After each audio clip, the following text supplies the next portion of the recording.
দুইটা ছোট বাচ্চা মসজিদে নামাজ পড়তে আসছে।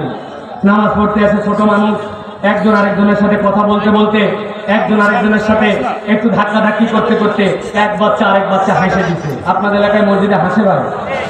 পেছনে যারা আছেন হাসে? যেই না হাসছে আর যাবে কোথায়? একজন ভিআইপি মুসল্লি মুরব্বী আছে, এত বড় দাড়ি পাকা, 10-15 বছর হলো নামাজ ধরছে।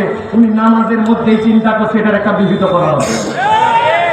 মানে আত্তাহিয়াতু লিল্লাহি ওয়া সালাওয়াতু ওয়াত তাইয়্যিবাতু, আর কার বেটা এরকম করলো রে, খালি নামাজ শেষ হয় আসসালামু আলাইকা আইয়ুহান নবী, আবার হাসছে রে দুইবার। আল্লাহুম্মা সাল্লি আলা মুহাম্মাদ ওয়া আলা মুহাম্মাদিন কামা সাল্লাইতা, বেয়াদবের সমাজটা ভরে গেল। এইগুলা মনে মনে ভাবতেছে। আর আল্লাহুম্মা ইন্নী যালামতু নাফসির সময় ভাবতেছে ইমাম সাহেবও পায় না, এত নম্বর করে নাকি, এগুলো কিন্তু জোরে পড়তে পারে না নাকি। যাই হোক, কোন রকম শেষ বৈঠক শেষ। আসসালামু আলাইকুম ওয়া রাহমাতুল্লাহ, আসসালামু আলাইকুম ওয়া রাহমাতুল্লাহ, সালাম বামেরটা শেষ। মুরব্বির সাথে সাথে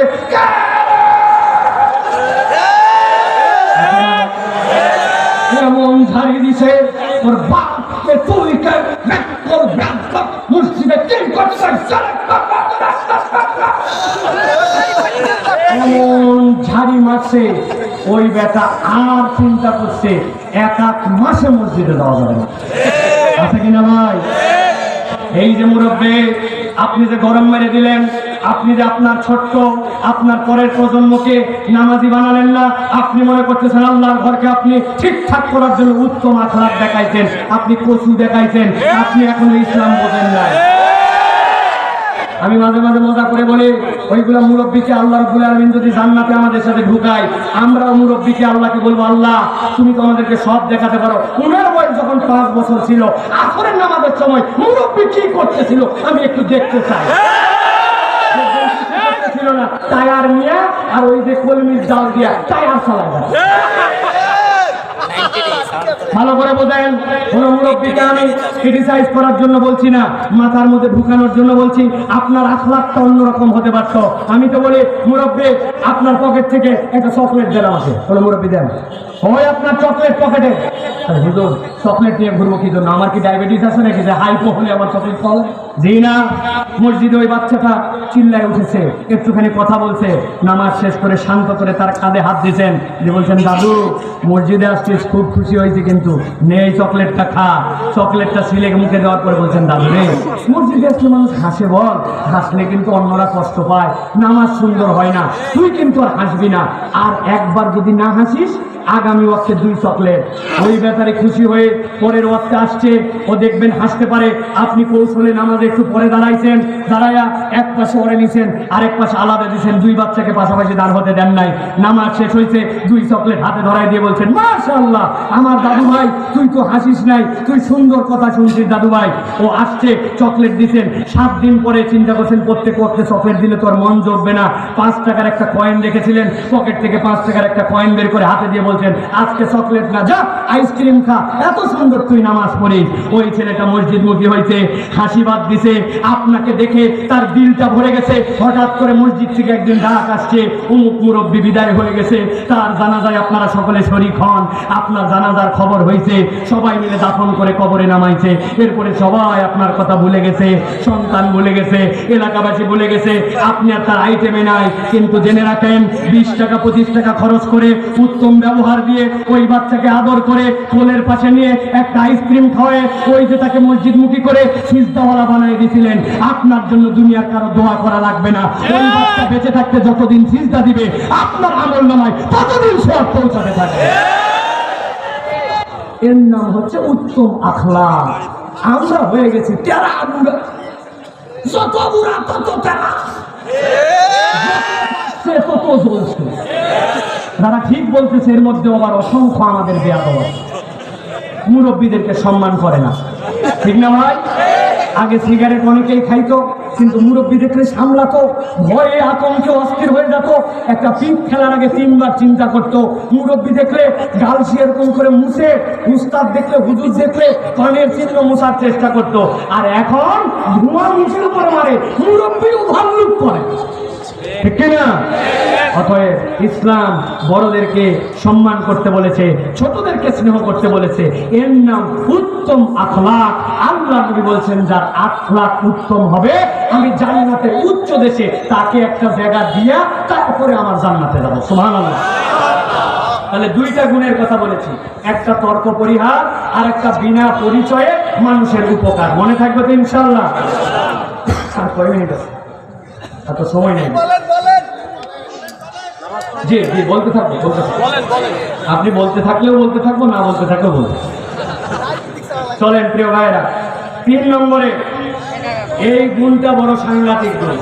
জীবনে কোনোদিন আমার বিশ্বাস আমার কথা না শুনলে এই গুণের কথা আপনি কেউ বলেনি। মানুষের মধ্যে উত্তম একটা গুণ হচ্ছে শোনার মানসিকতা। কি বলেছি? হ্যাঁ, পিছন থেকে বলেন। মুরব্বীরা, মুরব্বীদেরকে আমি নির্দেশ দিতে পারি না। আমার জেনারেশনে আমার বয়সের ছেলেরা বলো 3 নম্বর গুণাগুণ ক্ষয়ুল বাড়িয়ার জন্য শোনার মানসিকতা। বলো শোনার মানসিকতা।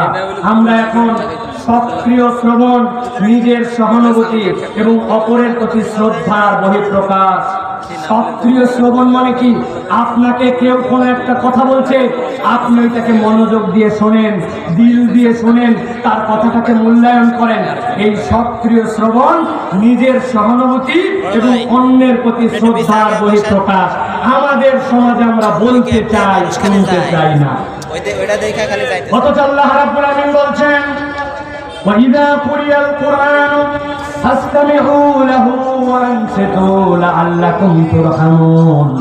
আল্লাহ বলছেন আমি আমার প্রিয় সৃষ্টি মানুষের জন্য জানালাম, তাদের কাছে যখন কোরআন তেলাওয়াত করা হয়, কোরআনের কথা বলা হয়, কোরআন হাদিসের কথা তাদের সামনে উপস্থাপন করা হয়, আমি রব্বুল আলামিন দায়িত্ব দিলাম ফাসতামিউ লাহু, শোনার মতো করে শোনো, ওয়ানসিতু, আর তোমরা চুপ করে থাকো, কেবল শুনতেছে এরকম নয়, কথাবার্তা বলো না, হই হাঙ্গামা করো না।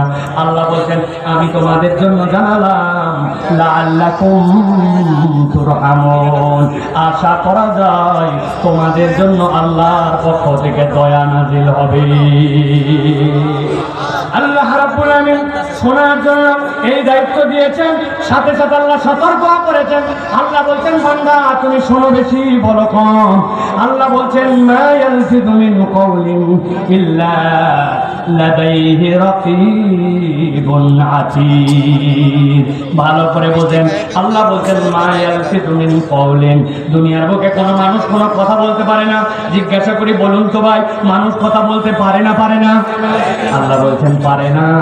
মা ইয়ালফিযু মিন কাওলিন, আল্লাহ ইল্লা দ্বারা ইস্তেসনা করতেছেন, ইল্লা দ্বারা আল্লাহ ইস্তেসনা করে বলতেছেন ইল্লা লাদাইহি রাকীবুন আতীদ। আলেমুন আমার কাছ থেকে শুনে নেবেন, আল্লাহ রাব্বুল আলামিন যদি বলতেন লাদাইহি রাকীবুন, এইটুকুই যথেষ্ট হতো, কিন্তু আতীদ আল্লাহ রাব্বুল আলামিন ব্যবহার করেছেন। আল্লাহ বলছেন আল্লাহ কেবল সংরক্ষকই নন, আল্লাহ রাব্বুল আলামিন যেভাবে সংরক্ষণ করতে পারেন দুনিয়ার কেউ সেইভাবে সংরক্ষণ করতে পারে না। আল্লাহ বলছেন বান্দার ওই কথাই মুখে বের হয় যেই কথাকে হেফাজত করে, যেই কথাকে সংরক্ষণ করে হিসাব নেওয়ার ক্ষমতা আল্লাহ রাব্বুল আলামিন রাখেন। অতএব কথা বলার সময় হিসাব করে কথা বলা লাগবে। আপনারা দেখছেন কিনা, আমি বহু জায়গায় বলেছি, বিগত 17 বছরের যে ঘটনাটা মাত্র কয়েকদিনের মধ্যে ঘটে গেল, ওইটা কেবলমাত্র একটা কথা বলা আর একটা কথা না বলার দ্বারা হয়ে গেছে। ঠিক না? কি বলার দ্বারা সেইটা বললাম না, আপনারা তো সবাই জানেন। কিসের বাচ্চা কাচ্চা বলছে ওইটা বলা, কি না বলা, এইটা বলার পরে যদি বলতো আবার ভুল হয়ে গেছে, ক্ষমা করে দেন, আমার এই কাজটা বলা ঠিক হয় না, আমি সকলের কাছে মাপ চাইলাম, তাহলে বলাটাও ভুল, আবার ক্ষমা চাওয়ার মতো মন মানসিকতাও আসে নাই। এক কথার বলে রব্বুল আলামিন থাপড়ায়া বের করে দিছে। এই জন্য আল্লাহ রাব্বুল আলামিন বলছেন মা ইয়ালফিযু মিন কাওলিন ইল্লা লাদাইহি রাকীবুন আতীদ। রব্বুল আলামিন বলছেন যা তুমি বলো একটু হিসাব করো, ওই কথাগুলো রব্বুল আলামিনের কাছে সংরক্ষণ করা থাকে। এই জন্য আল্লাহ বান্দার দিক থেকে দেখতে চান বান্দা যেন শ্রবণ করার মানসিকতা গ্রহণ করে। আপনার আমার নবীর অনেক গুণের কথা আলোচনা হয়, কিন্তু আমার নবী যে উত্তম শ্রোতা ছিলেন এইটার আলোচনা আমাদের সমাজে না। নবীজি সাল্লাল্লাহু আলাইহি ওয়াসাল্লাম এশার আযান হয়ে গেছে। নবীজি সাল্লাল্লাহু আলাইহি ওয়াসাল্লামের নিয়ম ছিল আল্লাহ নবী সাল্লাল্লাহু আলাইহি ওয়াসাল্লাম তার হুজরার মধ্যে থাকতেন। সাইয়েদিনা বেলাল রাদিয়াল্লাহু তাআলা যাই খবর দিতেন, ইয়া রাসূলুল্লাহ কদ হানাতিস সালাত, সালাতের সময় হয়ে গেছে, আপনি ইমামতির জন্য আসেন। আল্লাহ নবী সাল্লাল্লাহু আলাইহি ওয়াসাল্লাম ইমামতির জন্য ঘর থেকে বের হয়ে মিহরাব পর্যন্ত আসবেন। এমন সময় যেই না পিছনের কাতার পার করে সামনের দিকে আসবেন, হঠাৎ করে যা আরবিয়ন একজন বেদুইন আসছে। বেদুইন আসার পর আল্লাহ নবীকে সালাম দেওয়ার পরে হাতটা ধরায় ধরছে। হাতটা ধরার পরে হাতটা আল্লাহ নবী ধরে জিজ্ঞাসা করতেছে, মুহাম্মদ কেমন আছো? পরিবারের অবস্থা কি তোমার? আশপাশের অবস্থা কি তোমার? আর জানো নাকি আমার অবস্থা কিন্তু খুব খারাপ, আমি অনেক দূর থেকে আসছি, একামত কিন্তু শেষ। সাহাবায়ে কেরাম কিন্তু দাঁড়ায় আছেন, আল্লাহ নবীর জন্য নামাজে দাঁড়ায় আছেন। আর এই বেদুইন আসার পরে নবীজির সাথে গল্প লাগাইছে, কেমন আছো, কি অবস্থা? আমার অবস্থা খারাপ, শোনো শোনো, বিগত 7 দিন অর্থনীতির অবস্থা আরো খারাপ। খালি আমার খারাপ নাকি, আমাদের এলাকার অবস্থা শোনো, এলাকার আরেক লোক যখন এইগুলা গল্প